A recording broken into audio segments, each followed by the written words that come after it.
लाल भवन पे लाल ध्वजा तोरे लाल भवन पे लाल नयन के पुतरिया रे मई तन पर लाल चुनरिया रे मई तन पर लाल चुनरिया रे मई तन पर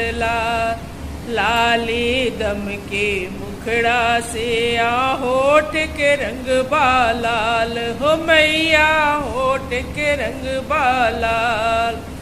रक्त दंतिका मैया जी के अंग अंग बालाल हो मैया अंग अंग बालाल नखवाला